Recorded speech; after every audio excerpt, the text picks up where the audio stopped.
Madame, Monsieur, bonsoir. Comme pour dire la dernière messe, ce mercredi 22 octobre 2025 marque la fin de l'émission Face aux électeurs. Et ce soir, nous recevons une dame bien connue dans la vie politique ivoirienne, ex-première dame. Son engagement politique a contribué à la naissance de certains partis. Actuellement, elle dirige le MGC, le mouvement des générations capables. Pendant 90 minutes, elle nous parlera de son projet de société résumé en 7 engagements. Madame Simone et Yves Gbagbo, bonsoir. Bonsoir. C'est un plaisir de vous avoir sur ce plateau et deux autres confrères avec lesquels nous allons échanger pendant 90 minutes. Evelyne Deba, bonsoir. Bonsoir, Kolo Koulibaly. Bonsoir, Jérôme Kouakou. Bonsoir, Kolo Koulibaly. Madame la présidente du MGC, c'est la première fois que vous participez à une élection présidentielle. Dites-nous pourquoi Simone Yves Gbagbo est candidate. Vous savez, Simone Yves Gbagbo s'est intéressé à la politique depuis très longtemps. Et j'avais dans mon esprit un projet, une vision pour la Côte d'Ivoire. Et avec cette vision-là que j'ai traînée avec moi tout le temps, j'ai mené toutes sortes d'activités pour amener mon pays là où cette vision-là me conduit.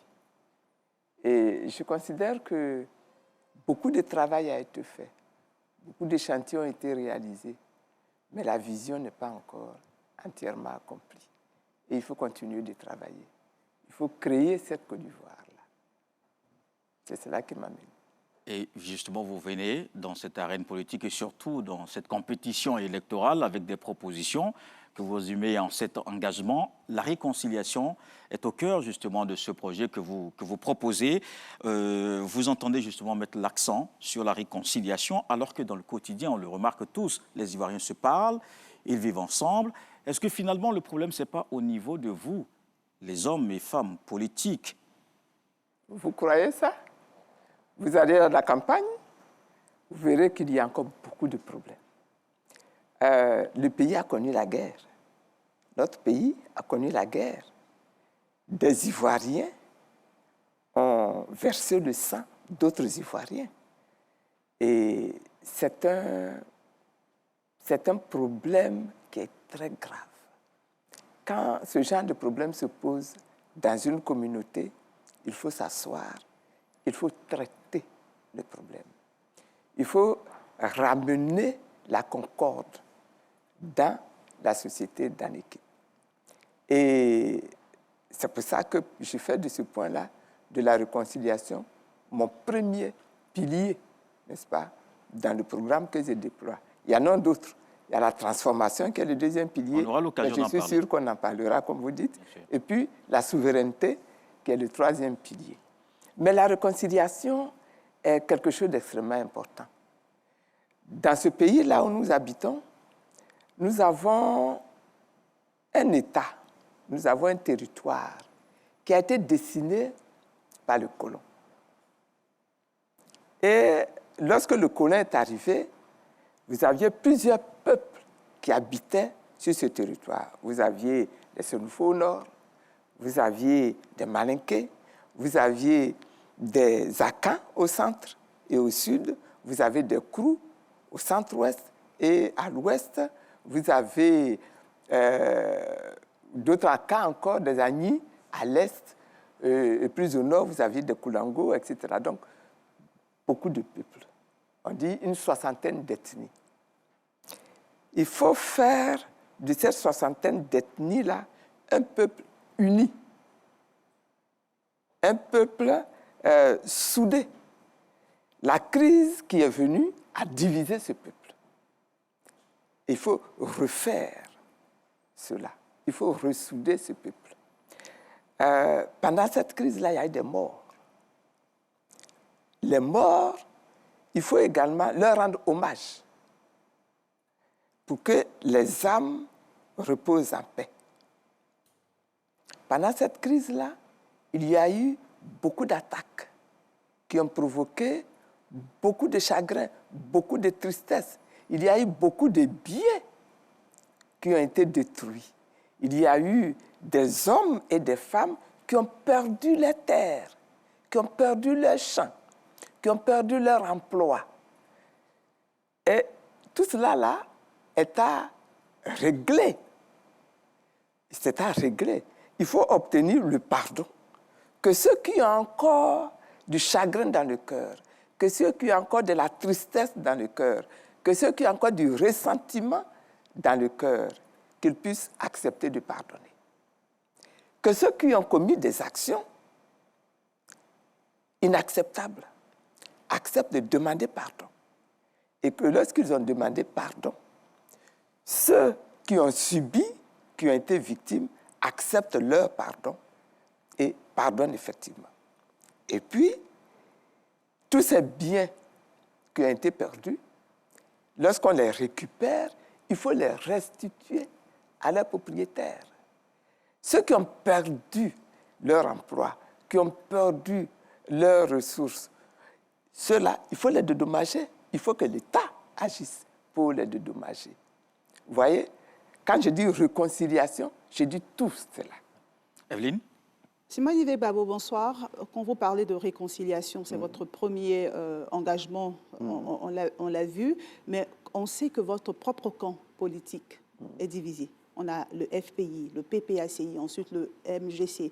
La gauche ivoirienne est fragilisée, fragmentée. Oui. Oui. Êtes-vous crédible pour parler de réconciliation? La réconciliation que vous prônez ne doit-elle pas commencer par la réconciliation de votre propre camp? Vous voyez, vous dites la gauche est divisée. Qu'est-ce qui a provoqué la division de la gauche? C'est la crise. La gauche qui est divisée, c'est une des conséquences de la crise que la gauche a subie. Et donc, là aussi, c'est un chantier, je suis d'accord avec vous. Mais la gauche, là, elle est victime de cette crise, de cette guerre. Et il faudra s'asseoir, il faudra traiter la question. Ce n'est pas plus facile de régler ce problème que de régler le problème de la réconciliation avec les autres ethnies. Hein. C'est le même chantier. C'est le même chantier. Autant il faut régler le conflit interne à la nation, autant il faut régler le conflit interne à la gauche. Mais la division de ce pays, la division de la gauche, tout cela, c'est la conséquence de la crise. Quelle est la priorité? Si vous n'arrivez pas à réconcilier la gauche, est-ce que vous êtes crédible, vous, pour parler de réconciliation des Ivoiriens? Mais pourquoi moi? Pourquoi est-ce que je serais plus crédible ou moins crédible que d'autres? Pourquoi vous dites que je n'arrive pas à réconcilier la gauche? Je parle avec ceux qui acceptent de parler, mais c'est un chantier. Il y en a qui vont accepter, il y en a qui ne vont pas accepter dans un premier temps, et puis qui vont accepter dans un deuxième temps. C'est un travail qu'il faut mener. Jérôme, coucou. Madame la candidate, vous l'indiquez dans votre programme que j'ai pu parcourir, que la réconciliation pour vous passe nécessairement par la restitution des terres qui ont été confisquées. Et là, je regarde l'Ouest qui a beaucoup de problèmes liés au foncier. Madame, en le faisant, est-ce que vous ne risquez pas là de déclencher une autre crise liée au foncier en Côte d'Ivoire? Qu'est-ce qu'il y aurait comme nouvelle crise liée au foncier? Vous ne voulez pas que ceux qui sont venus abusivement récupérer des terres qui ne leur appartiennent pas, vous ne voulez pas qu'on leur reprenne les terres qui ne leur appartiennent pas? D'abord, comment est-ce que le pays, comment est-ce que comment on le met en marche? Mais ça, c'est les études qui permettent de faire cela. C'est les enquêtes qui permettent de faire cela. Les populations qui étaient dans leurs champs, dans leurs plantations, dans leur village, ils se connaissent. Ils connaissent leurs propriétés. Ils connaissent leurs champs. Si ces champs-là leur ont été arrachés, ils sont bien placés pour les savoir. Ceux qui aujourd'hui ont ces champs-là, on peut les reconnaître, on peut les identifier. Et si on les identifie et qu'effectivement on constate qu'ils sont venus prendre des terres qui ne leur appartiennent pas, il faut s'asseoir et puis traiter cette question. Vous pensez qu'il y en a? Aujourd'hui encore, quand vous allez à l'ouest, vous avez des villages entiers où le paysan ne peut plus aller dans son champ. Parce que le champ est occupé. Ça, aujourd'hui encore. Ce phénomène existe. Ça ne peut pas rester comme ça indéfiniment. Et que comptez-vous faire des occupants? Donc on arrive dans des villages qui sont occupés. Les propriétaires des champs retrouvent leurs champs. Les occupants, vous en faites quoi? Les occupants, ils ne sont pas propriétaires. C'est comme si vous êtes en train de me dire... Vous êtes en train de me dire, voici voici quelqu'un qui arrive dans une maison, il chasse le propriétaire de la maison, il s'installe dans la maison, et quand le tribunal vient pour juger l'affaire, comme il est déjà dans la maison, il faut le laisser dans la maison. Non, c'est pas ce que Pour ne pas créer de problème. On va quitter, Evelyne, on va quitter justement l'Ouest et parler vraiment En tout cas, on n'a qu'à quitter l'Ouest. Il vaut mieux quitter l'Ouest. De façon plus nationale et revenir sur cette question justement parce que vos solutions que vous proposez, c'est une question qui a été déjà adressée par une commission, la CDVR. Est-ce que vous pensez que c'est un travail qui a été mal fait? Est-ce que ça a été traité? Est-ce que les conclusions de cette commission-là, est-ce que les conclusions ont été traitées? Non. C'est pour ça que le problème existe encore aujourd'hui. Jérôme? Vous indiquez qu'il faut aussi, pour la Côte d'Ivoire, l'amnistie. Amnistie, est-ce que cela signifie que des personnalités comme Laurent Gbagbo, Tidjane Thiam, Guillaume Soro ou Charles Blé Goudé seront réhabilités, leur nom qui n'est plus sur la liste électorale, ils seront réhabilités, ceux qui sont à l'extérieur, vous créerez les conditions pour qu'ils rentrent tous au pays. C'est cela, votre amnistie? L'amnistie, ça signifie quoi? L'amnistie, c'est le pardon que l'État donne aux citoyens pour régler un conflit. C'est une voie pour régler un conflit. Quand la Côte d'Ivoire a été attaquée en 2002 par des personnes, des groupes, des individus, il a fallu tenter de régler le conflit et discuter avec les uns, ce qu'on appelait les assaillants, et puis les autres, qui sont des Ivoiriens qui ont été agressés. Le premier acte, à cette époque-là, que le président Gbagbo a pris pour permettre même que l'on s'asseye pour dialoguer, ça a été de voter une loi d'amnistie de toute l'agression de l'État ivoirien par la rébellion. L'amnistie, c'est la façon, comment je pourrais dire, politique de régler ces conflits-là. Par-dessus le marché, dans le cas de M. Gbagbo, il a été traduit devant les tribunaux de la CPI. Il a été jugé, il a été acquitté. Ici, le gouvernement lui a intenté un autre procès concernant les fonds de la BCEAO. Et il a été jugé par les tribunaux, condamné à 20 ans, et puis on lui a enlevé également ses droits civiques. Mais ce procès-là, du président Gbagbo, c'est un procès unique, c'est un procès inacceptable. Mais le procès a été conduit, il a été condamné, et depuis, je dis que la seule solution aujourd'hui, puisque le tribunal, il a jugé, la seule solution aujourd'hui pour régler ce problème-là, c'est une loi d'amnistie que le chef de l'État doit faire voter. Sinon, quand on regarde même le contenu du procès, qu'est-ce qu'on reproche à M. Gbagbo pour le condamner à 20 ans? D'avoir été prendre l'argent de la BCEAO. Il n'est pas le seul, il y a d'autres... Oui, mais moi, je prends le cas de M. Gbagbo. Je n'ai pas demandé d'amnistie pour les autres. Je n'ai pas demandé d'amnistie pour M. Thiam. Il n'a aucune raison d'être amnistié de quoi? Par contre, l'amnistie serait valable pour le président Gbagbo. Uniquement pour lui? Oui, parce que c'est lui qui a été jugé. Est-ce que vous prenez en compte Guillaume Soro? Oui, il y a Guillaume Soro également. Vous le prenez en compte? Du cas Charles Blé Goudé. Charles Blé Goudé également. C'est le même procès. C'est le même procès. Soro Guillaume, c'est un autre problème encore. Il n'est pas concerné par l'amnistie, c'est ce que vous le dites? Moi, je dis qu'en ce qui concerne M. Soro Guillaume, il y a un autre problème qui le concerne. M. Soro Guillaume a conduit la rébellion dans le pays. Il a conduit la rébellion dans le pays. En tout cas, il a déclaré qu'il était le chef de la rébellion. Vous n'oubliez rien, madame. Comment? Vous n'oubliez rien. Simone Gbagbo, sur ce point, j'ai du mal à vous suivre. Qu'est-ce que j'oublie? Je ne vous oublie rien. Qu'est-ce que Ce qui a conduit la rébellion, pour nous, c'est du passé, je pense. Ah oui, c'est du passé aujourd'hui. Oui, c'est ça. Oui. Evelyne? Si je pense, j'ai du mal à vous suivre. Allons-y. Vous parlez de réconciliation, vous parlez de pardon. En même temps, vous présentez l'amnistie comme étant sélective. C'est-à-dire que cette amnistie, pour vous, concerne certaines personnes et ne concerne pas d'autres personnes. Est-ce qu'on n'est pas en train de creuser le nid d'une autre crise? Non, pas du tout.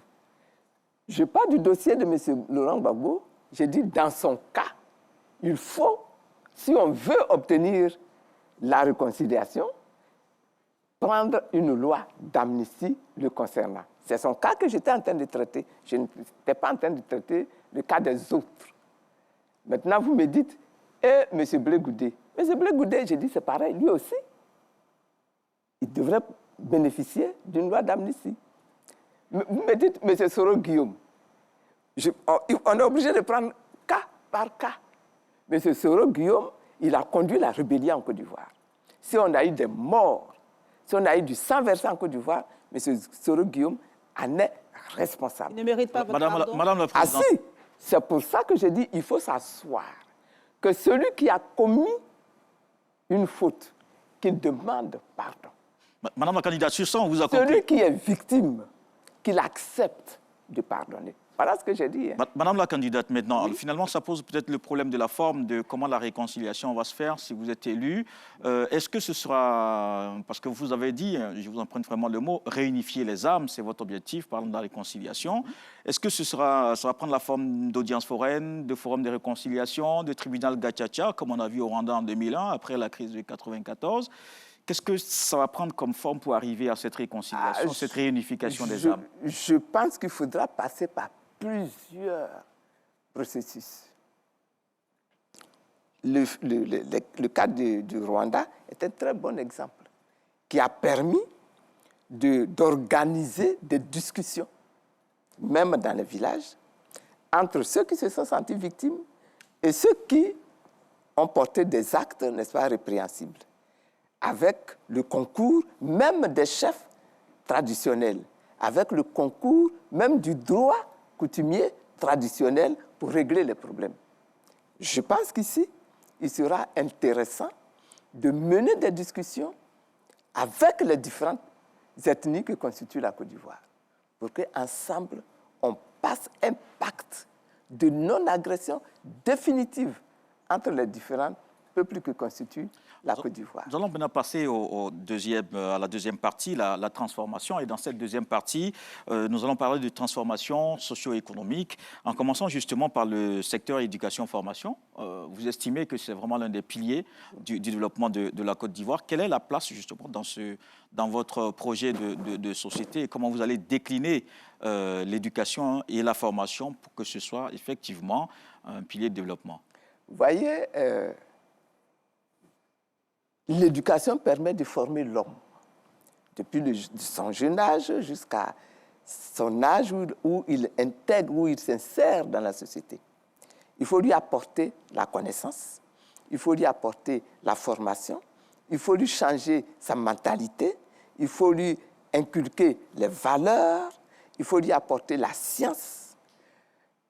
Dans le monde que moi je souhaite, nous allons avoir des populations qui devront non seulement produire quand ils sont planteurs, mais également transformer ce qu'ils auraient produit, ce qui signifie qu'on va leur apporter de la connaissance. Donc, les jeunes déjà à l'école, il faut leur apporter cette connaissance. Dans la formation, dans les systèmes que nous avons aujourd'hui, l'accent est mis sur la culture générale qu'on apporte aux jeunes à l'école. Nous disons qu'il faut, dès la 6e, apporter à l'enfant à l'école la formation technique, la formation professionnelle, de manière à ce que désormais, dans notre système éducatif, nous aurons une place aussi grande pour tout ce qui est formation technique et professionnelle que pour tout ce qui est formation, n'est-ce pas, à l'enseignement général, tel que nous l'avons mené jusqu'à présent. Donc, une réforme totale du système éducatif. Quand on parle d'éducation en Côte d'Ivoire, on revient toujours sur le problème inadéquation éducation, formation. Également. Chaque année, des milliers de diplômés sortent du système sans trouver d'opportunités concrètes pour l'emploi. Quelle est votre solution pour que ces jeunes qui sortent et qui seront formés puissent trouver de l'emploi, puissent répondre au marché du travail? Ma solution, c'est de faire en sorte d'augmenter le nombre d'emplois. Un pays qui veut s'en sortir, c'est un pays qui met un accent particulièrement important sur l'industrialisation. C'est avec l'industrialisation qu'on crée des emplois dans le pays. Et lorsqu'on crée des emplois dans l'industrialisation, automatiquement, la formation qu'on apporte aux jeunes leur permet, n'est-ce pas, d'aller occuper ces emplois-là dans l'industrialisation. Quand je dis que dans notre pays, nous produisons du café, nous produisons du cacao, n'est-ce pas, et que ce café et ce cacao-là, il faut les transformer chez nous, cela signifie quoi? Cela signifie que je souhaiterais que nous ayons des usines chez nous qui travaillent la fève de cacao, qui travaillent le café, et à chaque fois qu'il y a ce travail qui est fait, c'est de l'industrialisation, c'est des emplois qui sont créés, c'est de la connaissance, c'est du savoir-faire qui est apporté aux producteurs et à leurs enfants. De la même manière qu'en France, celui qui cultive le raisin, c'est lui qui fabrique son vin. Est-ce que vous voyez? Et c'est le vin qu'il va vendre. De la même manière en Côte d'Ivoire, celui qui produit, n'est-ce pas, le cacao, qu'il soit capable, dans une usine, de travailler son cacao. Mais tous les Ivoiriens, tous les jeunes qui sortent du système éducatif ne rêvent pas forcément de travailler dans l'industrie. Il y a certains qui rêvent d'être avocats, certains rêvent d'être journalistes, bien sûr. Comme Bien moi. sûr, Comment bien vous sûr. adressez à ces personnes? Bien sûr, bien sûr. Celui qui veut travailler dans la fabrication du vin, enfin, pas du vin, ici on n'a pas de raisin, beaucoup de raisins, non. Dans la fabrication du cacao, dans la transformation du cacao, qu'il ait la possibilité de s'instruire. Mais celui qui ne veut pas? Mais celui qui ne veut pas, il ira là où il aura envie d'être. Vous faites quoi pour lui? Quel est l'emploi Mais que vous créez? il faut d'abord qu'il ait la formation. Quand il a la formation, il faut qu'il y ait les emplois qui existent.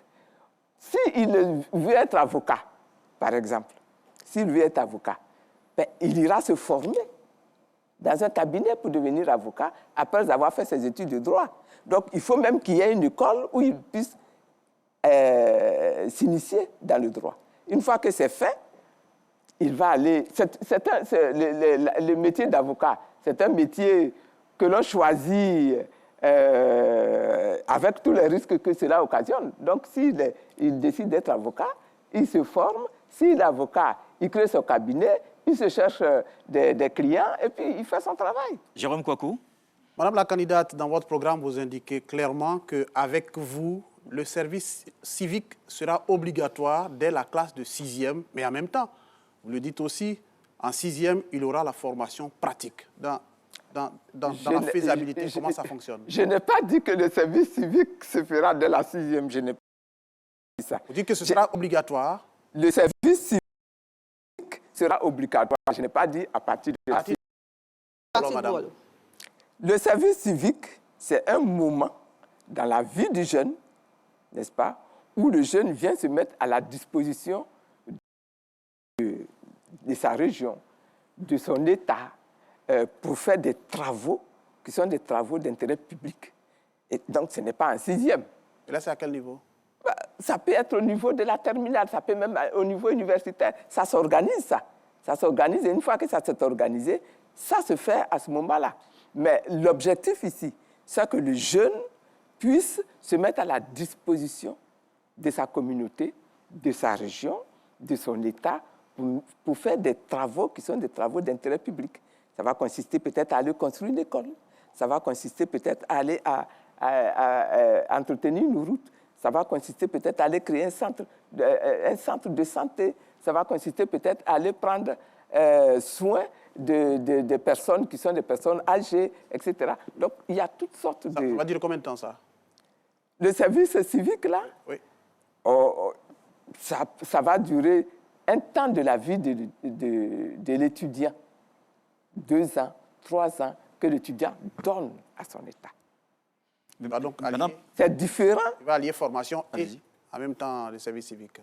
Pendant qu'il se forme à l'université, il va faire ce travail. Oui. Il va allier les deux. Oui, il va allier les deux. est-ce que c'est ce que vous avez appelé justement la transformation mentale? Parce que pour vous, il faut de valeur. Vous savez que je considère que notre pays, à cause de la crise, là, les valeurs se sont vraiment, je dirais, enfuies. Quelle valeur, En quelque par sorte. exemple? Comment? Quelle valeur, par exemple? La valeur d'honnêteté, la valeur du travail, la valeur d'intégrité. Beaucoup de choses se sont enfuies de notre pays. Mais on voit quand même des Et jeunes il faut- qui sont engagés pour leur communauté, de plus en Heureusement, plus. heureusement, et c'est pour ça qu'il faut renforcer cela, il faut consolider cela. Il faut faire en sorte que tous ces jeunes-là, en grand nombre aujourd'hui, malheureusement, qui se donnent à la drogue, il faut faire en sorte de pouvoir les rattraper autant que faire se peut. C'est une jeunesse aussi qui aspire à s'insérer de façon socio-professionnelle. Et dans votre projet, vous avez dit que vous allez créer des emplois de transition avec 50 000 bénéficiaires par an. Emplois de transition alors que les jeunes sont en quête de stabilité. Oui, Pourquoi? mais parce que quand ils sont dans le service civique, c'est les emplois qu'ils font là. Ce n'est pas forcément ce qu'ils veulent faire dans leur vie. Est-ce que vous voyez? Ils veulent être avocat, par exemple.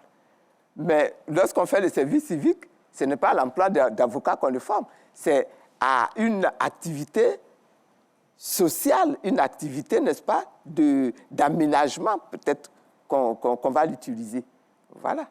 Quand vous parlez des valeurs, sur la question des valeurs, vous avez cité tout à l'heure la valeur du travail. Et j'ai besoin de comprendre, est-ce que vous êtes en train de dire que les Ivoiriens n'aiment pas travailler? Ce que je veux dire, c'est que souvent, à cause de l'éducation que nous avons eue, à cause de la culture que nous avons eue, très souvent, l'Ivoirien préfère être dans un service qu'on appelait à l'époque le service de commis, où il est salarié. Vous voyez, souvent, l'Ivoirien préfère ce type de métier-là à l'activité industrielle ou quelquefois, c'est les muscles qui sont plus sollicités, c'est l'intellect qui est plus sollicité, mais d'une autre manière. Ça demeure un travail. Ah ben oui, ça demeure un travail, mais ce travail-là, il faut également l'y habituer. Il faut l'y habituer. Ouais, alors, on va continuer encore avec les questions d'emploi, notamment avec les questions de jeunesse. On parlera aussi de santé. Jérôme Kouakou, justement, vous avez des questions sur la question de la jeunesse et notamment de l'insertion professionnelle. Vous pourrez aussi parler de santé puisqu'il s'agit de transformation dans cette partie. Alors, je veux juste rebondir sur ce rapport. Il est un peu plus récent de Amnesty International qui estime qu'en Côte d'Ivoire, de bonnes lois sont prises, mais le problème réside dans son application. Madame, quand vous dites que vous allez contribuer à moraliser la société ivoirienne, est-ce qu'il ne faut pas aussi regarder du côté des autorités? Comment vous entendez donner l'exemple vous-même? Moi, j'essaie, à mon niveau, de faire ce que je peux pour être dans l'intégrité, pour être dans l'honnêteté, pour être dans le sérieux, pour être dans l'efficacité. J'essaie à mon humble niveau de faire cela. Mais ça, c'est pour moi. Mais mon souhait, c'est qu'effectivement, l'Ivoirien cultive ces valeurs-là, la valeur de compétence, n'est-ce pas? Pour que l'on puisse nommer quelqu'un à un poste parce qu'effectivement, cette personne est compétente, et non pas parce que cette personne est de notre ethnie, et non pas parce que cette personne est de notre village. Est-ce que vous voyez? Valeur de compétence, valeur de crainte de Dieu. Je considère que dans la société ivoirienne, là, nous devons développer la crainte de Dieu. Si nous craignons Dieu, nous allons craindre de nous attaquer à la vie des autres. Vous allez associer les hommes de Dieu peut-être? Les hommes de Dieu seront sollicités, mais ce n'est pas seulement sur les hommes de Dieu que cela doit reposer. Dans l'éducation même que l'on donne à l'enfant, cela doit être également développé. Sur la question de la santé, vous promettez la gratuité des soins.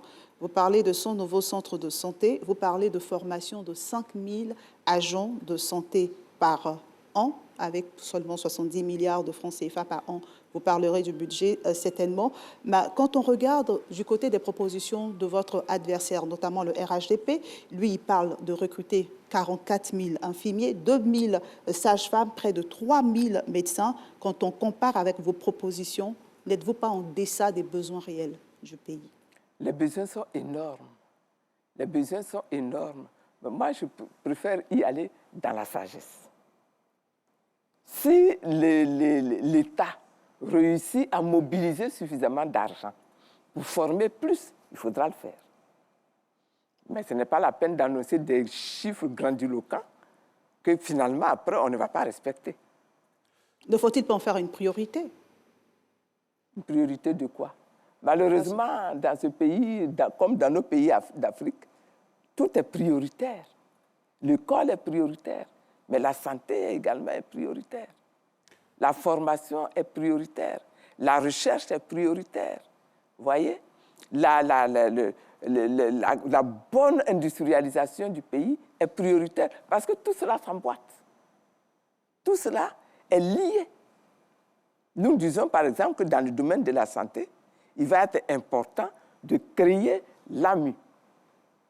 Je ne parle pas du SEMU qui existe actuellement, mais je dis l'AMU. C'est quoi la différence? La différence, c'est que vous mettez en place une véritable assurance maladie, où les gens peuvent se soigner, où les gens peuvent acheter les médicaments, où les gens peuvent aller faire les examens dans des laboratoires. Et tout ça, c'est effectivement pris en charge.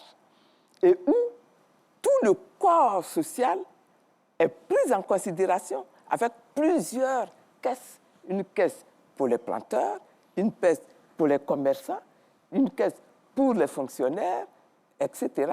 De manière à ce que la chose soit menée non seulement au niveau de la prise en charge de la santé, mais même jusqu'à l'organisation de la prise en charge des retraites pour ceux-là qui n'ont pas de salaire et qui donc ne cotisent pas la retraite, une forme d'organisation, d'association qui leur permettent de prendre en charge leur retraite quand ils sont devenus vieux. C'est tout à fait au-delà de ce qui est fait aujourd'hui. Hein. Madame, sur le volet santé, justement, on sait que vous êtes très attachée à la tradition et vous dites, si vous êtes présidente, la médecine traditionnelle sera industrialisée. Cela signifie qu'on retrouvera donc les médicaments de la médecine traditionnelle en pharmacie.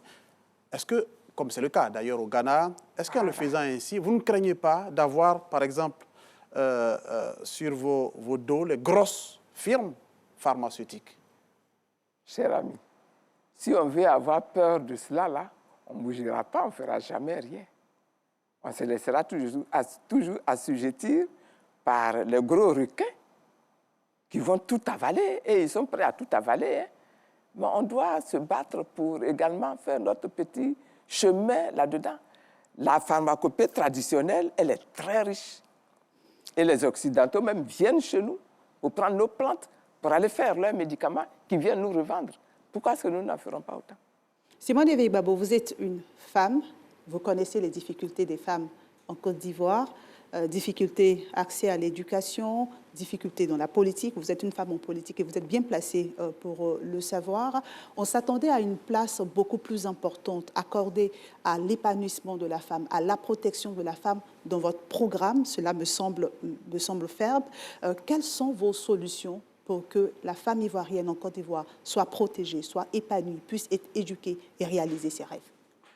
Bon, la première chose, c'est que la femme puisse aller à l'école. Ça, c'est un combat qu'on a mené, que j'ai mené depuis ma jeunesse. Que la femme ivoirienne puisse avoir le droit d'aller à l'école.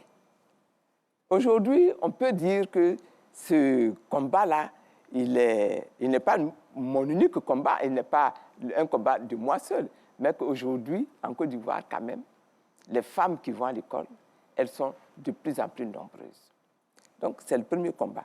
Apporter aux femmes, de la même manière qu'on apporte aux hommes, la connaissance, le savoir, la technicité, pour qu'elles soient capables de mener leur vie dans la modernité comme n'importe quel homme. Deuxième chose, aider les femmes à accéder aux emplois. À ce niveau également, je pense qu'il y a beaucoup de choses qui ont été réalisées dans notre pays, qui fait qu'aujourd'hui, vous trouvez des femmes directeurs d'entreprise, vous trouvez des femmes, même au niveau de la fonction publique, chefs de service, directeurs centraux, etc. Vous trouvez des femmes. Donc, il faut continuer à ce niveau-là. Il y a d'autres petites difficultés que les femmes ont. Par exemple, au niveau de l'acquisition foncière. La culture fait que beaucoup de femmes ne peuvent pas devenir propriétaires foncières dans leur village, dans leur région. Au village, comment ça se fait? Vous êtes femme, vous dépendez de votre père. Vous voulez avoir un terrain pour faire un champ, c'est votre père qui va mettre à votre disposition une terre. Et puis ensuite, vous vous mariez. Et quand vous êtes marié, qu'est-ce que vous proposez sur cette question? Laissez-moi finir de décrire d'abord.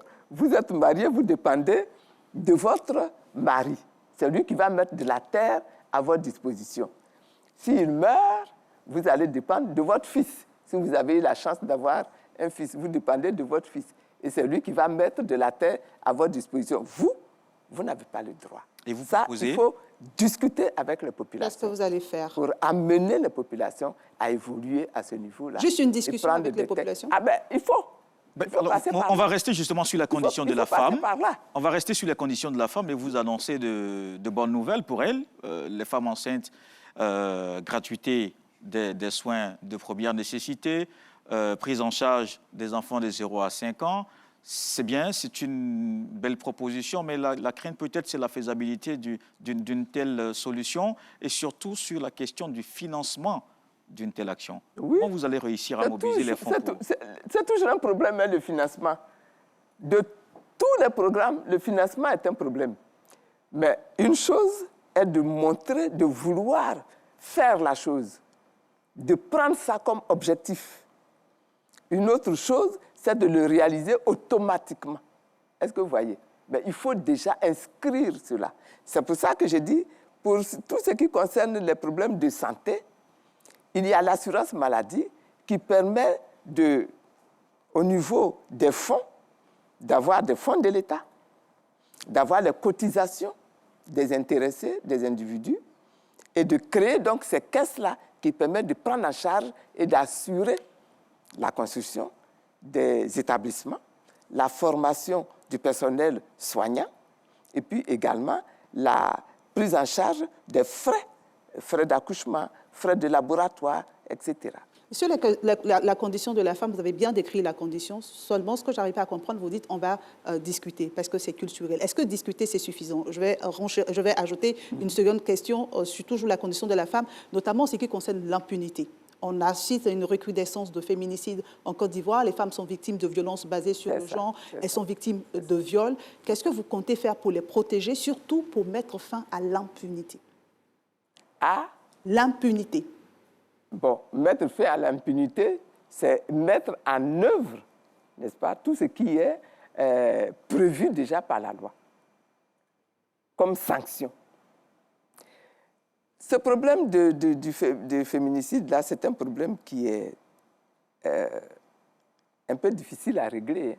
Hein, parce que quelquefois, les femmes elles-mêmes n'osent pas porter le problème devant, n'est-ce pas, les tribunaux qui peuvent prendre des décisions. Elles portent les problèmes de plus en plus. De plus en plus, c'est tant mieux. Les problèmes sont portés tant mieux. devant les tribunaux. Mais ce n'est pas tous ces problèmes qui sont portés. Et une fois que les problèmes sont portés devant les tribunaux, il faut pouvoir regarder le comportement du juge, du policier d'abord, du juge ensuite. Là aussi, il y a de plus en plus, avec tout le travail de conscientisation qui se fait, il y a de plus en plus de bonnes réactions, n'est-ce pas? Mais ça reste encore des plaidoyers à faire et à refaire. Jérôme? Vous êtes une femme. Madame, si vous êtes présidente demain, est-ce que nous irons enfin à la parité dans certainement toutes les sphères de décision? Moi, j'y vais lentement.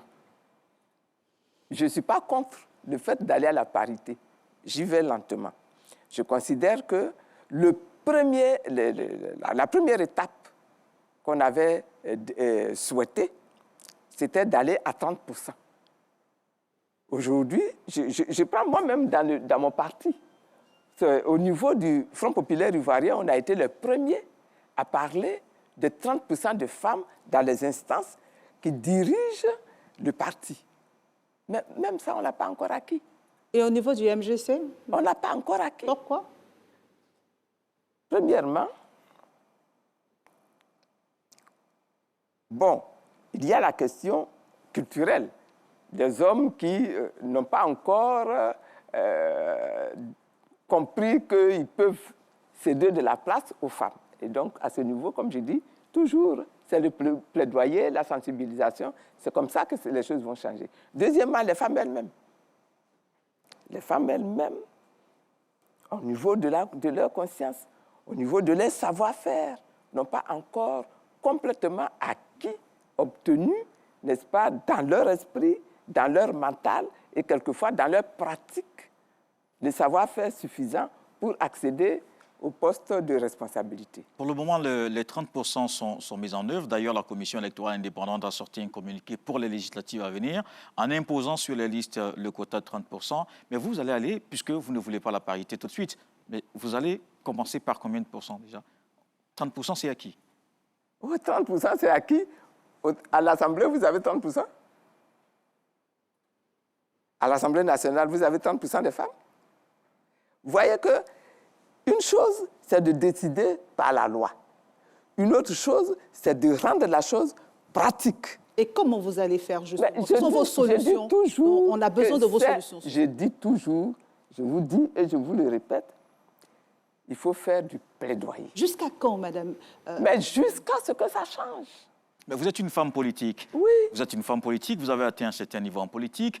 Ça veut dire que vous avez aussi un devoir, c'est celui d'emmener d'autres femmes avec vous. Absolument. En politique. Absolument. Et ces femmes que vous amenez à politique, elles viennent en politique.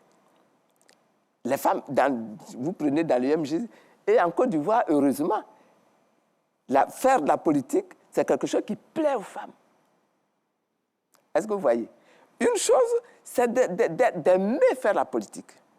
Une chose, c'est d'acquérir la compétence pour assumer telle ou telle responsabilité. C'est ça. Et les femmes au niveau rural notamment, puisque de plus en plus les questions d'autonomisation des femmes, des mécanismes sont en cours, on le sait.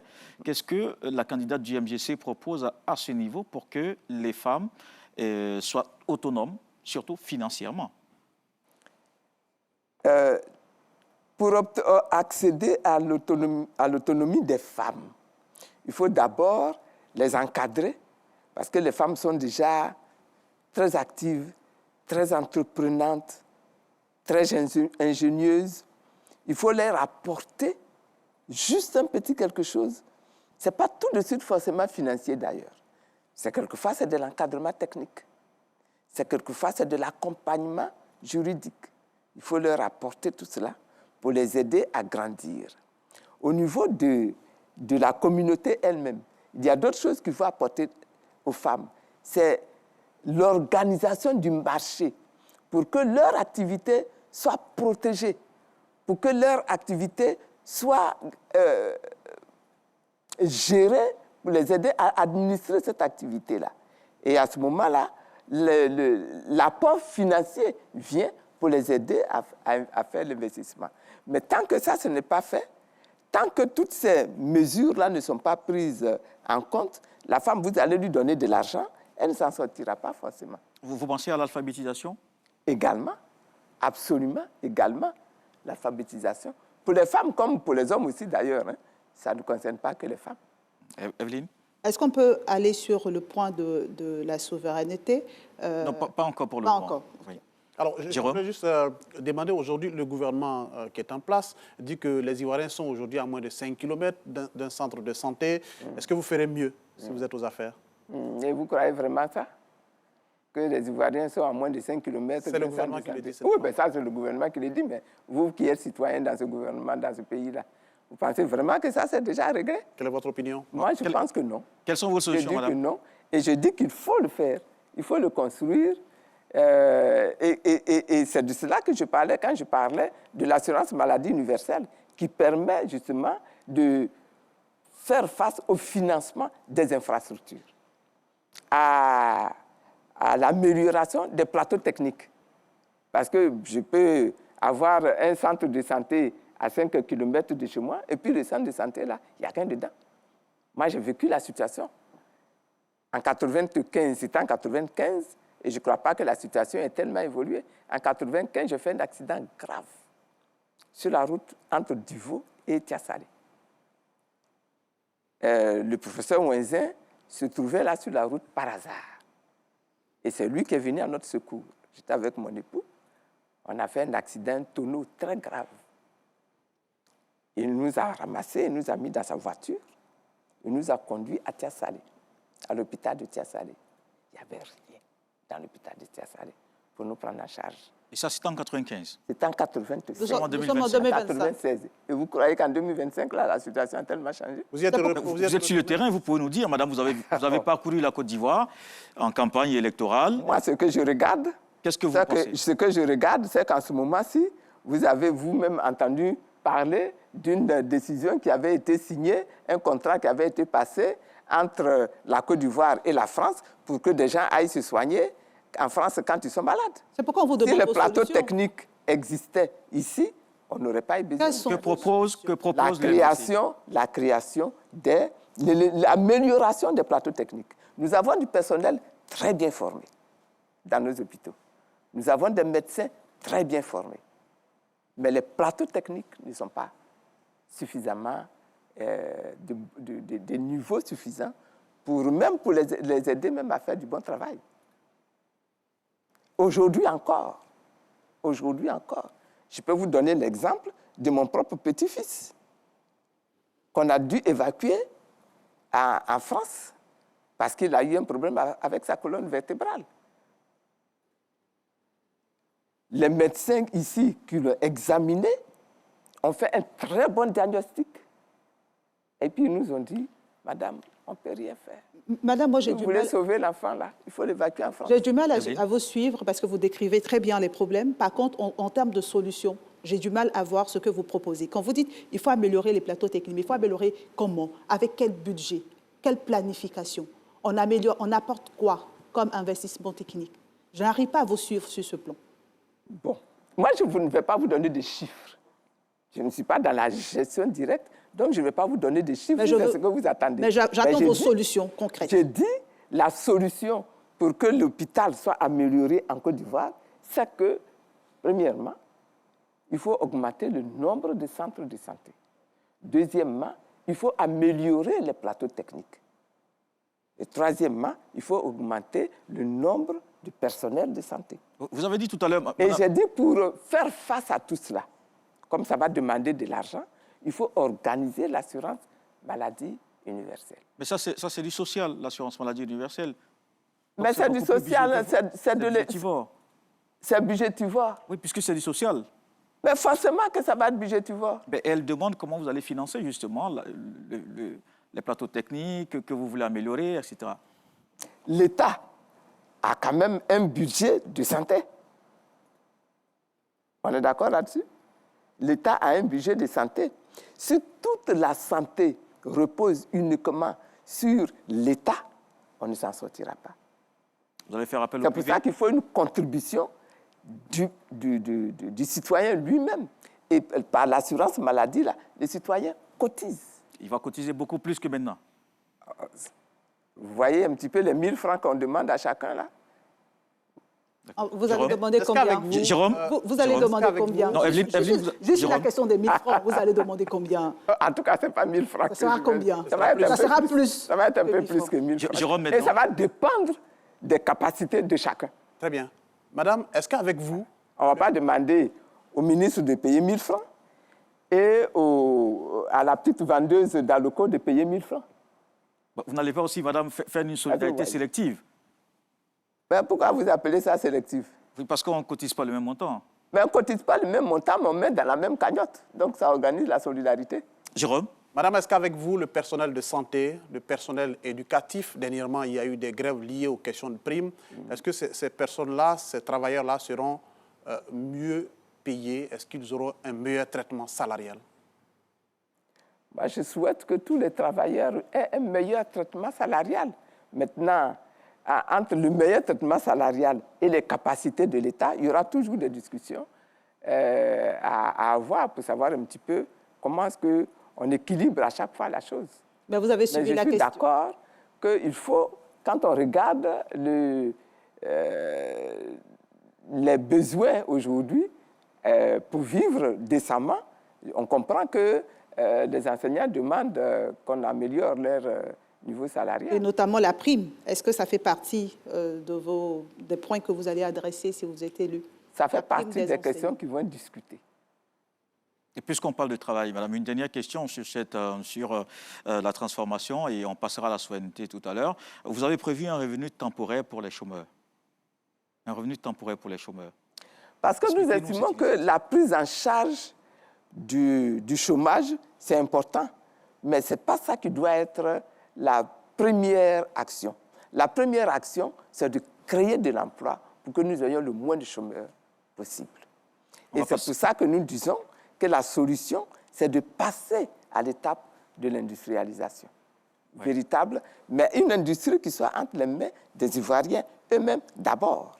Et puisque vous parlez d'industrie, ça nous permet justement de passer à la troisième partie qui est la souveraineté. On aura l'occasion de parler d'industrialisation. On va commencer par ce qui peut porter justement cette économie. Vous mettez l'accent vraiment sur la souveraineté économique. On parlera aussi de diplomatie et pourquoi pas de sécurité. Quels sont les leviers, Madame, pour construire cette économie prospère et inclusive dont vous parlez dans votre projet?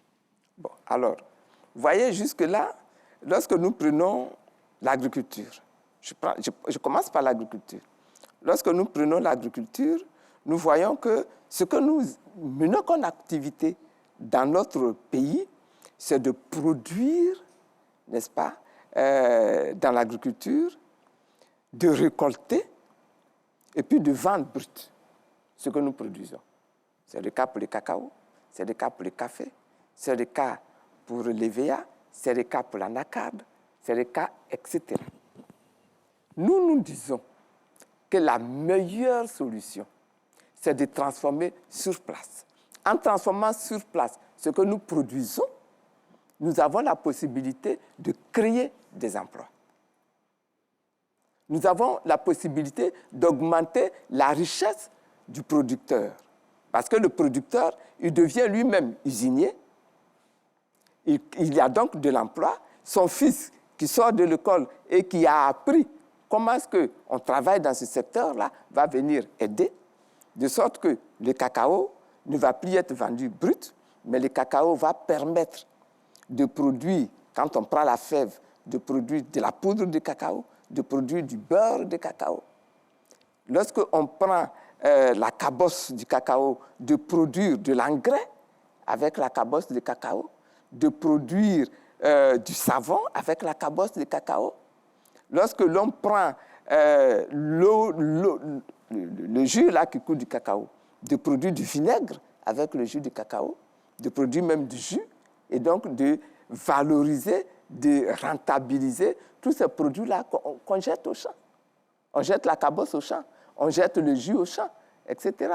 Vous voyez, et donc, en apportant de la valeur dans tous ces produits-là, on crée de nouvelles unités industrielles, on prend de nouvelles initiatives au niveau industriel qui multiplient les emplois. Si les emplois sont multipliés, le jeune qui sort, il ne se trouvera pas au chômage. Transformation sur place, j'aimerais qu'on mette cela dans un calendrier. Avec quel délai? Quelles compétences? Est-ce qu'aujourd'hui, vous parlez de transformation du cacao, la fève de cacao, de tout ce qu'on jette, on peut transformer. Avec quelles compétences? Avec quelle logistique? Est-ce qu'on a le savoir-faire? Comment vous mettez en place la transition pour qu'on arrive à transformer tout localement? Ça a déjà commencé. Ça a déjà commencé. Je veux dire que la connaissance scientifique, ce n'est pas ça qui est le problème. Par contre, la connaissance technique, il faut la porter aux producteurs et aux jeunes. Mais c'est quelque chose qui est rapidement fait. C'est un encadrement qui est rapidement apporté. Ce n'est pas de très, très grandes choses. Le matériel technique pour monter l'usine existent déjà. Les moyens aussi? Les moyens financiers? Est-ce que les moyens financiers aussi? Les moyens financiers n'existent pas, il faut les trouver. Il faut aider. Et comment vous allez faire pour les trouver? Mais il faut travailler avec les banques. Il faut travailler avec les opérateurs économiques. Sinon, malheureusement, on n'a pas encore créé notre monnaie pour dire qu'on va aller tourner la planche à billets pour sortir l'argent. C'est la raison pour laquelle j'ai parlé de délai. Dans quel délai comptez-vous mettre tout ça en place? Je raisonne pas en termes de délai. La première chose, c'est que le projet lui-même soit apporté, que cela intéresse, et puis on travaille avec les uns et les autres en allant les trouver, en leur montrant ce qui est capable d'être fait, ce qui est possible d'être fait. Et ça a déjà commencé avec des gens, avec des travailleurs, avec des paysans. On a déjà commencé à faire ce travail, mais il faut le faire. Il faut également, quand je dis qu'il faut le faire, il faut également prendre le temps de faire découvrir ces produits-là. Parce que c'est quand les produits sont découverts que les gens s'habituent, que le marché se constitue. Donc, ce n'est pas quelque chose qui va se faire en un an, mais c'est quelque chose qu'il faut faire. Il peut se faire en combien de temps? 2 ans, 3 ans? Le mandat du 5 ans, je rappelle. Ah ben oui. En combien de temps ça peut se faire? Une fois que les 5 ans sont passés, la relève peut être réalisée par d'autres qui viennent par la suite. Donc, il ne faut pas se limiter dans un temps précis pour dire dans 3 ans, il faut que j'ai fini ça. Dans 2 ans, il faut que j'ai fini ça. En même temps, ça a besoin Une autre question, madame Jérôme. Oui. Pour financer tout cela, il faut de l'argent. Oui. Pourtant, vous dites, Simone Gbagbo, président de la Côte d'Ivoire, ce sera la fin du franc CFA. Ce sera quoi donc la nouvelle monnaie, alors que l'éco est déjà engagé? Alors, quand je dis que ce sera la fin du franc CFA, je veux dire que c'est un acte de souveraineté également. Le CFA est une monnaie qui nous vient de la France, qui passe par le compte d'opération, n'est-ce pas, de la France. Mon souhait, c'est que pour financer notre économie, pour conduire notre économie, pour soutenir notre économie, nous ayons notre argent. L'argent, quand je dis notre argent, je veux dire nous, Africains, que nous ayons notre argent, que nous gérons nous-mêmes. Vous voulez parler de l'éco? L'éco ne vous dérange pas? Le nom ne me dérange pas. Si on s'entend avec les autres États africains sur ce contenu-là et qu'on appelle cette monnaie l'éco, ce sera l'éco. On a déjà l'étape de l'entente. Laissez expliquer. Allez-y, madame, expliquez-nous. Si on s'entend bien avec les autres États, parce que ça ne va pas être une décision unilatérale de la Côte d'Ivoire seulement. Il faut que ce soit une décision qui permette de construire au moins la sous-région. Sinon, petit à petit, le reste de l'Afrique. Et si on ne s'entend pas? Sachant que l'étape de l'entente a été franchie, au niveau de l'éco, l'étape de l'entente a été franchie au niveau de la CEDEAO, les pays sont en train d'aller vers l'éco. On a déjà franchi cette étape. OK. Donc vous dites, on met fin au franc CFA, on passe directement à l'éco, on a une monnaie de transition. Comment ça se passe chez vous? J'ai dit, on décide de sortir du CFA. On discute avec les autres. On s'entend avec les autres et on construit avec les autres. Pendant ce temps, on fait quoi? On utilise quelle monnaie? Pendant qu'on mène les discussions avec les autres, on construit avec on décidera ensemble de quelle monnaie on va utiliser. Bon, alors, madame la présidente... Ce n'est pas une décision de la Côte d'Ivoire seule. Ça aura du mal à suivre si c'est une décision de la Côte d'Ivoire seule. Mais si c'est une décision de toute la sous-région, on verra les différentes étapes ensemble. Mais pour le moment, vous êtes au franc CFA et c'est la monnaie que vous avez utilisée dans votre engagement. Oui. Vous parlez de la mise en place d'un fonds de souveraineté doté de 110 milliards de francs CFA. Est-ce qu'on peut savoir les raisons de la mise en place de ce fonds? Mais si vous n'avez pas de fonds de souveraineté, comment est-ce que vous gérez cette économie-là? Vous voyez, même à l'époque du cacao, lorsqu'il y avait la caisse de stabilisation, grâce à la caisse de stabilisation, il y avait un fonds. Aujourd'hui, il y a un régulateur. Il y a un conseil, Oui. Café Cacao. Oui, oui, mais le fonds, il faut ce fonds-là qui permet de soutenir toutes ces initiatives. On fera appel aux banques, mais pour que les banques elles-mêmes, elles suivent, il faudrait que les banques soient rassurées, n'est-ce pas, qu'il y a un fonds de souveraineté qui peut garantir tous ces investissements qui vont être faits. Et dans le secteur, par exemple, on va rester dans le secteur agricole, dont on a pris l'exemple tout à l'heure, avec Evelyne, vous avez parlé de la transformation. Vous projetez 30% de transformation industrielle, en tout cas en ce qui concerne le 30% du PIB à l'horizon 2030. Quels sont les secteurs sur lesquels vous voulez vous appuyer pour atteindre ce taux? Je rappelle qu'on est autour de 22,7% actuellement. Bon, à ce niveau-là, les difficultés, c'est l'équipe technique qui va décider comment est-ce qu'on avance dans ce projet-là.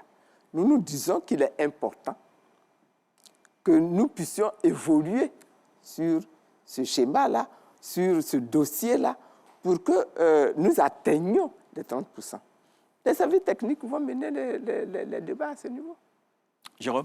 Madame, comment, dans ce programme économique, quelle sera la place des PME ivoiriennes? On le sait, l'économie en Côte d'Ivoire reste dominée par le secteur informel, le plus gros employeur d'ailleurs. Comment on aide ce secteur à se formaliser et à contribuer certainement donc, à l'économie de notre pays? Je regarde un petit peu ce secteur informel et je constate qu'il a besoin qu'on lui apporte, parce que dans ce secteur informel, vous avez du personnel qui a de la compétence. Vous avez du personnel qui a du savoir-faire. Ce qu'il faut à ce personnel-là, c'est de l'encadrement, de la connaissance technique et même du personnel pour l'aider également à bâtir tout son commerce, toute son activité. Il faut apporter beaucoup de choses à ce personnel-là. Par exemple, vous avez dans le formel quelquefois ce que j'appelle moi les petites fourmis travailleuses. Hein. Elles sont vendeuses au marché, elles sont transformatrices au niveau de l'arachide, au niveau des jus, etc. Il y a un certain nombre de choses qu'on est obligé de leur apporter. On va les aider à bâtir un vrai marché et donc à les protéger. Parce que très souvent, elles produisent, elles agissent, mais elles n'ont aucun débouché. Et elles n'ont aucun débouché, non pas parce que leurs produits ne sont pas intéressants, mais elles n'ont aucun débouché parce qu'elles n'arrivent pas à accéder, n'est-ce pas, au marché. Vous les trouverez difficilement en train d'avoir la possibilité d'aller présenter leurs produits dans les supermarchés qui existent. Elles n'ont pas les moyens de payer les pas de porte. Et donc, elles n'y vont pas. Elles ne s'en sortent pas non plus parce que souvent, elles ont peur, dans la formalisation, de se retrouver en train de payer déjà au niveau de l'État, là, de payer des taxes, de payer des impôts, n'est-ce pas? Et elles reculent, elles préfèrent demeurer dans l'informel. Donc, il faut les aider à ce niveau-là. En organisant pour elles un système fiscal qui ne va pas les écraser et qui va leur permettre de s'en sortir. Peut-être qu'au départ, faire en sorte même qu'elles n'aient pas d'impôts à payer. C'est ce qu'on fait pour les PME, pour les PMI, qu'au départ, ils n'aient pas d'impôts à payer tant qu'ils n'ont pas atteint un petit niveau leur permettant de rentabiliser leur opération. Donc, il faut prendre un certain nombre de mesures de ce genre-là. Il y a d'autres mesures qu'il faut prendre. J'ai dit organiser le marché, mais j'ai dit également les aider à accéder à tout ce qui leur permettra de conditionner leurs produits. Quelquefois, pour conditionner leurs produits, ces femmes-là, ces hommes-là ne trouvent pas les éléments sur place ici. Il leur faut des bouteilles. Les bouteilles n'existent pas chez nous. Il faut aller chercher les bouteilles en Chine. Il faut des couvercles. Les couvercles n'existent pas chez nous. Il faut aller chercher les couvercles en Chine. Il faut donc pouvoir importer de Chine. Ils n'ont pas les moyens de payer des conteneurs. Il faut se mettre ensemble. Donc, il faut les organiser et puis se mettre ensemble pour faire face à ce besoin-là. C'est de petites choses comme ça, de petits soutiens de ce genre-là qu'il faut leur apporter pour les aider à formaliser leur structure, à fortifier leur structure, à rentabiliser leur structure. Et c'est à partir de ce moment-là. Simone Babo, j'aimerais parler avec vous de pouvoir d'achat, de lutte contre la cherté de la vie, connaître vos solutions. En Côte d'Ivoire, le panier de la ménagère est quasiment vide, le pouvoir d'achat des Ivoiriens est faible. Concrètement, quelles sont vos solutions pour redonner ce pouvoir-là aux Ivoiriens et leur permettre de vivre dignement? La vie est chère. La vie est chère en Côte d'Ivoire. Et malheureusement, les salaires ne sont pas au niveau de la vie. Les loyers sont chers et les salaires ne sont pas au niveau des loyers. Donc, il y a toute une activité de l'État à réaliser à ce niveau-là pour assurer un plus grand contrôle du marché. Intervenir, moi je pense qu'il faut intervenir même dans les initiatives des opérateurs économiques pour les aider, négocier avec eux, discuter avec eux. Une fois de plus, j'ai dit discuter, pour les aider à faire baisser quelquefois les coûts. Et puis, je pense que créer des emplois. C'est pour ça que moi, j'insiste sur l'industrialisation.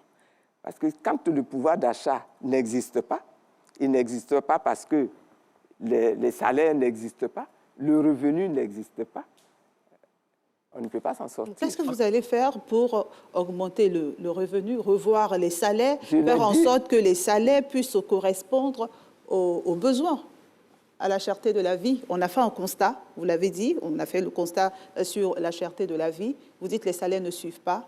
Qu'est-ce qu'on fait? Je ne dirais pas, on va aller augmenter les salaires. On va faire quoi alors? Je ne pense que ce ne serait pas très réaliste et puis ce ne serait pas très, comment je dirais, j'aime pas être dans la démagogie.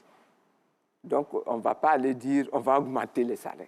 Alors, madame, quand on vous entend... Par contre, j'ai dit, il y a des choses que l'on peut faire en négociant avec les opérateurs pour que un certain nombre de choses baissent. Il y a des décisions qu'il faut prendre.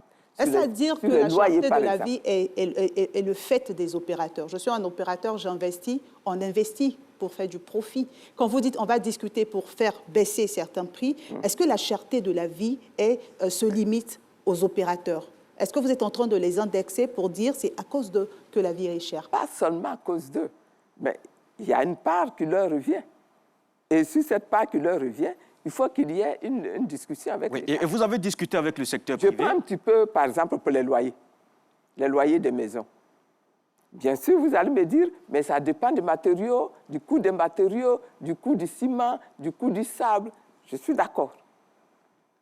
Mais il n'empêche qu'à un moment donné, on est obligé de réguler quelque part pour que le loyer qui est dit logement économique soit à tel prix et non pas à tel autre prix. Mais sur la question du loyer, justement, vous avez des propriétaires sur la question, qui vous Evelyne, ce disent sera la dernière j'ai question. investi de l'argent, j'ai construit ma maison, j'ai mobilisé des investissements, je n'ai pas bénéficié de l'appui de l'État, du gouvernement. Pourquoi venir m'obliger à louer à un certain prix ou à vendre à un certain prix à partir du moment où je n'ai pas reçu d'appui?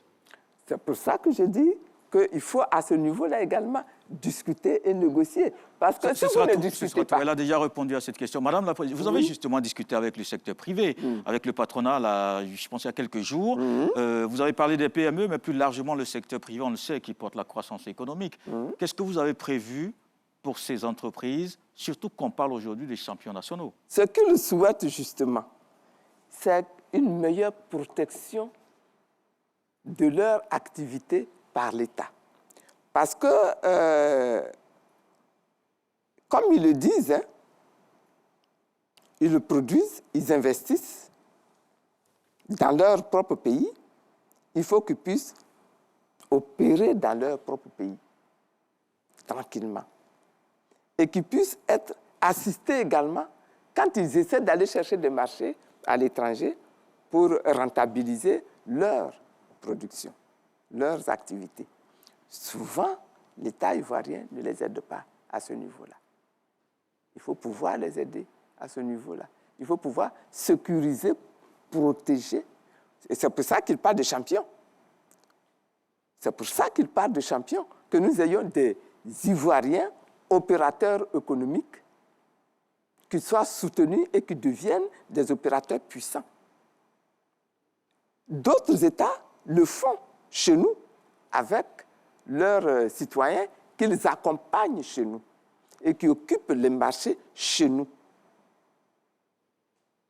Et ils souhaiteraient, et je le souhaiterais également, que nous puissions faire grandir des opérateurs économiques de chez nous qui vont pouvoir nous aider à maîtriser tous les circuits économiques chez nous et les aider à grandir pour aussi aller à la conquête d'autres marchés dans d'autres régions. Vous parlez de la bonne santé de l'économie, de croissance justement économique avec le secteur privé qui va jouer un grand rôle. D'après ce que vous dites, ça s'accompagne aussi de transparence et de lutte contre la corruption. Qu'est-ce que vous avez prévu en la matière? Comment? La lutte contre la corruption, c'est quelque chose d'extrêmement important. Et nous avons pensé qu'avec un certain nombre de dispositions qui vont être prises au niveau de l'administration, dont la grande nécessité de pousser encore plus loin tout le travail de digitalisation qu'il est en train de faire, qui va permettre le suivi de tout ce qui est investi, de la manière dont c'est géré, de la manière où ça atterrit, n'est-ce pas? On va pouvoir donc aider à réduire tout ce qui est processus de corruption tout le long des chaînes, de manière à ce que ce soit assaini et que donc à ce niveau-là, la corruption soit réduite, pour ne pas dire disparaisse complètement. Dans cette souveraineté que vous voulez en économie, il y a aussi cette souveraineté que vous voulez en diplomatie. Et vous parlez de diplomatie souveraine. Donc la Côte d'Ivoire en Afrique, dans la sous-région et dans le reste du monde. Qu'est-ce que vous entendez justement par diplomatie souveraine? La diplomatie, elle doit servir à améliorer les relations entre États, entre voisins, entre pays. Et donc, quand je dis souveraine, je veux dire que les rencontres qui vont avoir lieu, les décisions qui vont être prises dans l'intérêt d'abord de notre pays et non pas dictées par l'étranger. C'est ça que j'appelle la diplomatie souveraine. En quoi c'est différent de ce qui est en place actuellement? Alors, prenons le cas de l'AES. C'était ma question, justement. Oui. Allez-y, vous répondez d'abord, et après vous allez poser la question, Evelyne. Prenons le cas de l'AES. Nous avons 3 pays qui sont dans l'AES et qui sont nos voisins immédiats. Nous avons des populations entières de ces pays-là qui habitent chez nous. Par millions, on les compte. Et ils habitent chez nous.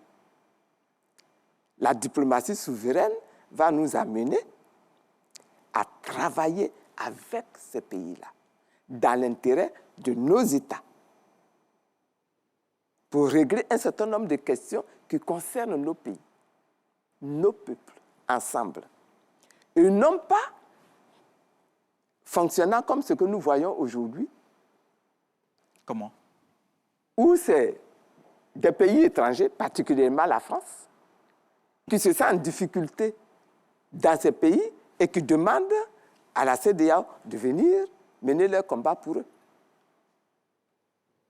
Evelyne? Justement sur la question de l'AES avec ce qu'on constate, que vous constatez comme relation avec la Côte d'Ivoire, ces pays qui ont tendance à s'isoler d'Abidjan, comment vous comptez ramener le dialogue? Est-ce que ces pays ont décidé de s'isoler de la Côte d'Ivoire?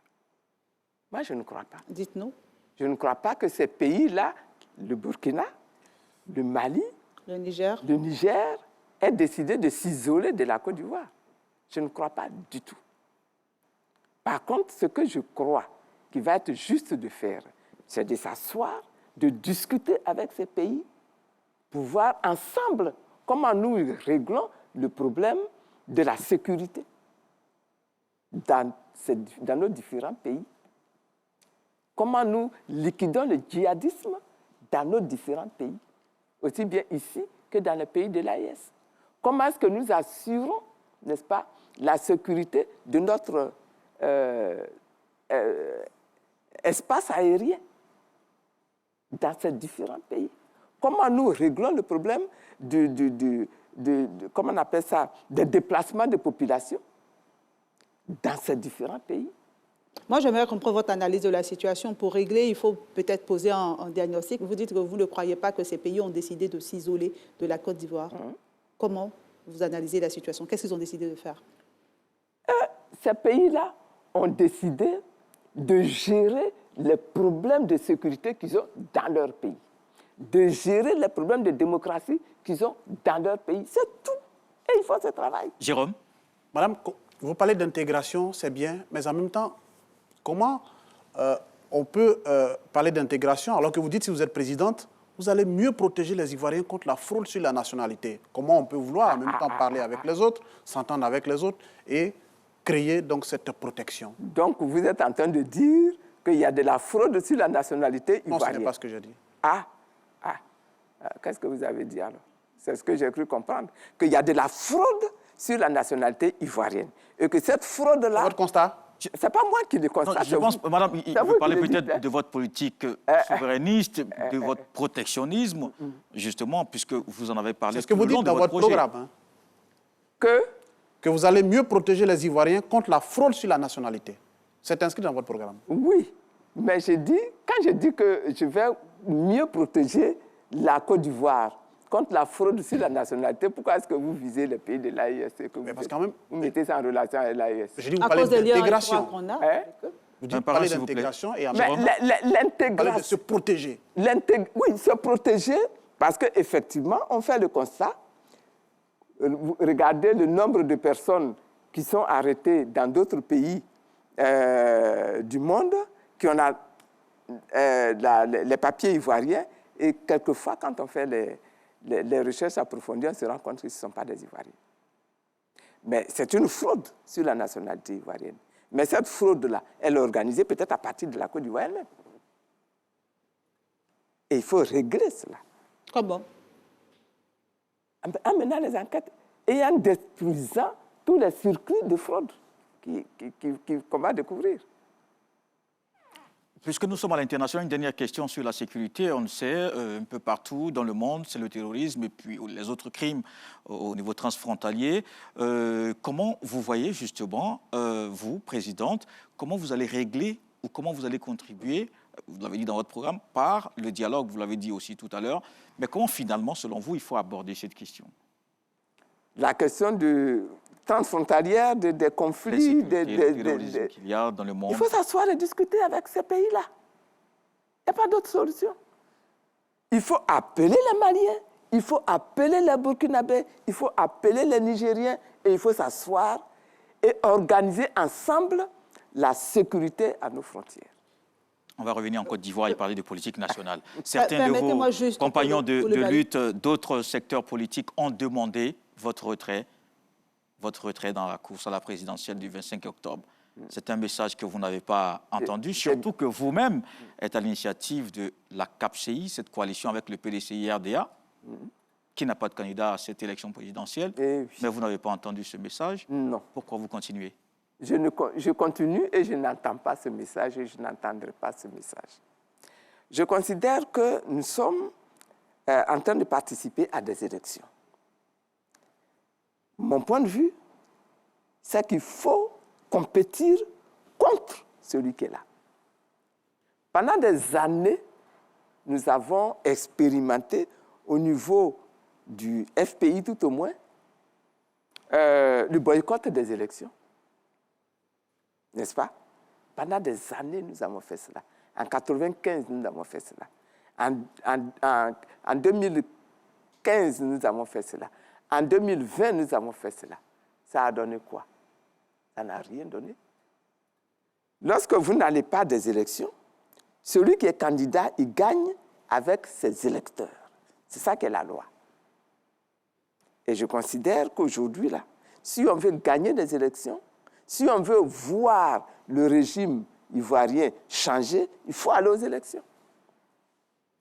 Et il faut être nombreux à aller aux élections. Evelyne? Donc, on retiendra que vous tirez des conséquences du boycott que vous avez décrit. J'ai tiré des conséquences du boycott. Et j'ai tellement bien tiré les conséquences du boycott que lorsque nous avons créé la CAP Côte d'Ivoire, nous avons tous convenu, j'ai dit tous convenu. Le PPACI était membre de la CAP. Le PPACI a signé le document créant la CAP Côte d'Ivoire. Et nous avons tous convenu que nous n'irons pas au boycott cette année. D'accord. Vous allez donc à ces élections sans véritable coalition, sans soutien véritable d'une coalition solide derrière vous. Vous avez cependant le COJEP de Charles Blé Goudé qui a appelé à voter pour vous. On a Charles Blé Goudé sur le terrain avec vous pendant les meetings. Si vous êtes élue présidente de la Côte d'Ivoire, quelle sera la place de Charles Blé Goudé dans votre gouvernement? Premier ministre, vice-président? Premier ministre, vice-président? Pourquoi? Moi, je n'en sais rien. On va s'asseoir, on va discuter, on va échanger des propositions et puis on va arrêter quelque chose ensemble. Jérôme? Madame, vous dites dans votre programme, et vous vous définissez comme une militante historique qui incarne le courage et la résilience.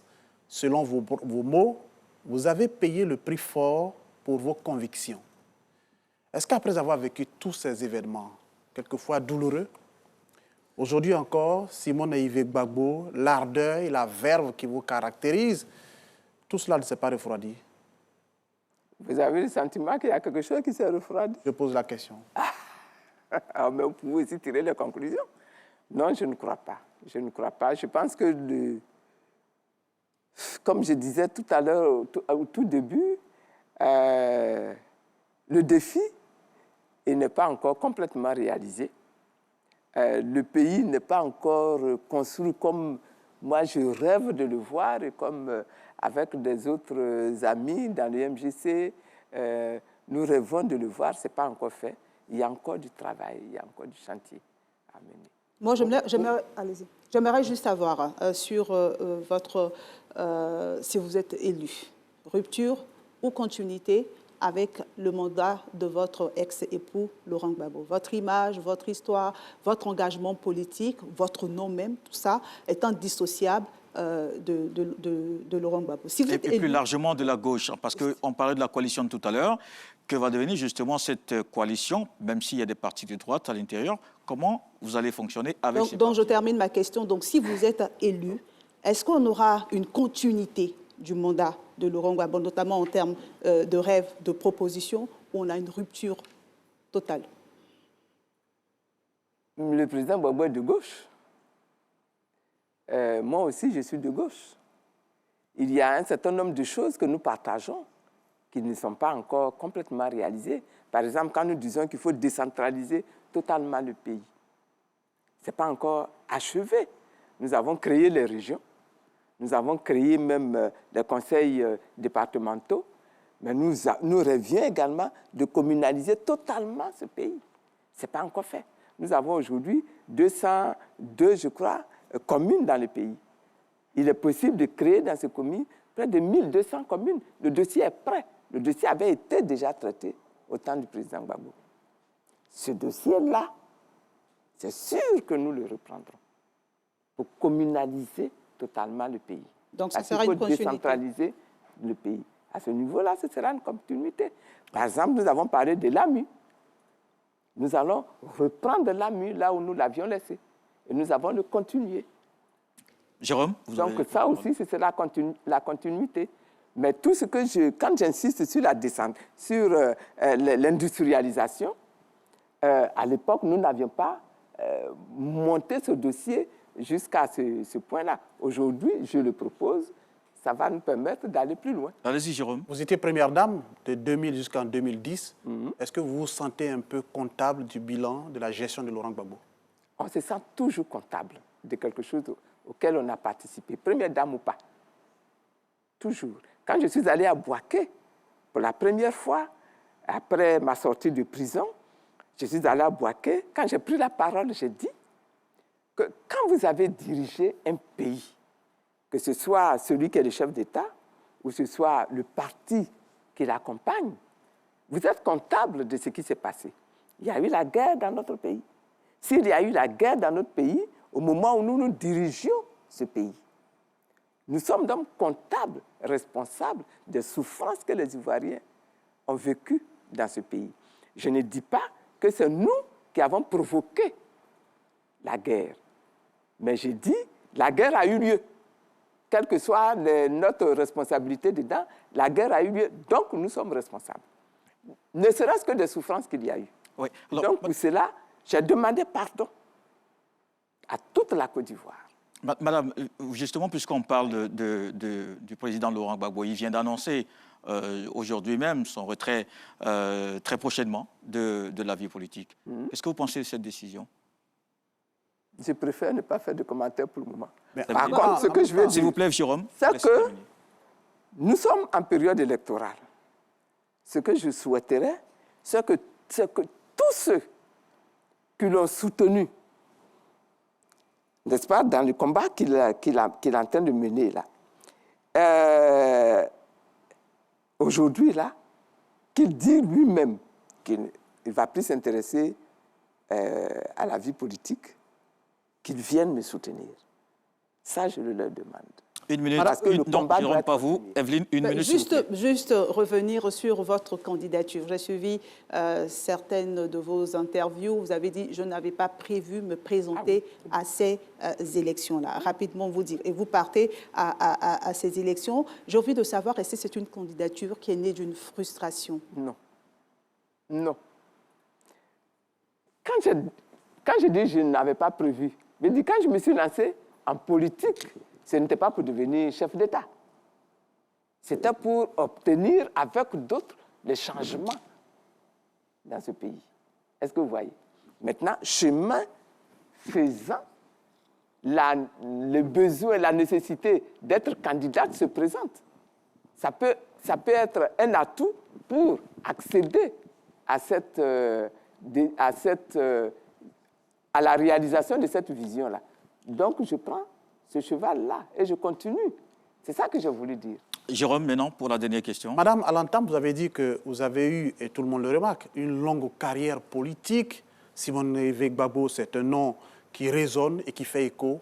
Est-ce que vous ne pensez pas qu'il est temps pour vous de raccrocher et de passer la main à une nouvelle génération? Je travaille avec la nouvelle génération. Pourquoi il faut raccrocher? Je parle de passer le flambeau. Je travaille avec la nouvelle génération. Elle est vraiment pleinement engagée et pleinement responsabilisée dans le travail que je fais. Donc, ce n'est pas pour demain. La passation. Madame la présidente du MGC, nous sommes pratiquement au terme de cette interview. Et juste devant vous, vous avez une caméra, vous allez la regarder et dire aux Ivoiriens pourquoi Simone Gbagbo et pas un autre candidat le 25 octobre. La Côte d'Ivoire a atteint un moment de son histoire où il faut qu'elle passe d'un état, d'une situation, d'une économie à une nouvelle société, à un nouvel état, à une nouvelle économie. Pour faire ce travail-là, il faut avoir sentir le besoin de transformer le pays, de l'amener à une plus grande souveraineté. Et je voudrais vous demander donc de me soutenir, de m'appuyer pour que ce travail de transformation se réalise. Ça va provoquer la rupture avec ce qui était ancien, avec l'État ancien, pour que nous allions de l'avant. Ce que nous devons devenir dans 50 ans, dans 100 ans, c'est aujourd'hui qu'il faut prendre la décision. Et je compte sur vous. Et je vous appelle, et je vous tends la main, et je vous demande de prendre ma main. Merci, Madame Simone Gbagbo. Merci, Evelyne Deba. Merci, Jérôme Kouakou. Nous recevions la présidente du mouvement des générations capables face aux électeurs pour expliquer son projet de société qu'elle a résumé en 7 engagements. L'émission Face aux électeurs prend ainsi fin ce soir. Merci à toutes les équipes autour de cette production. C'est aussi le moment d'avoir une pensée pour toutes les équipes de la RTI engagées sur le terrain qui assurent la couverture des activités des candidats. À samedi 25 octobre pour le vote, surtout en ayant à l'esprit une seule chose, la préservation de la paix. Bonsoir.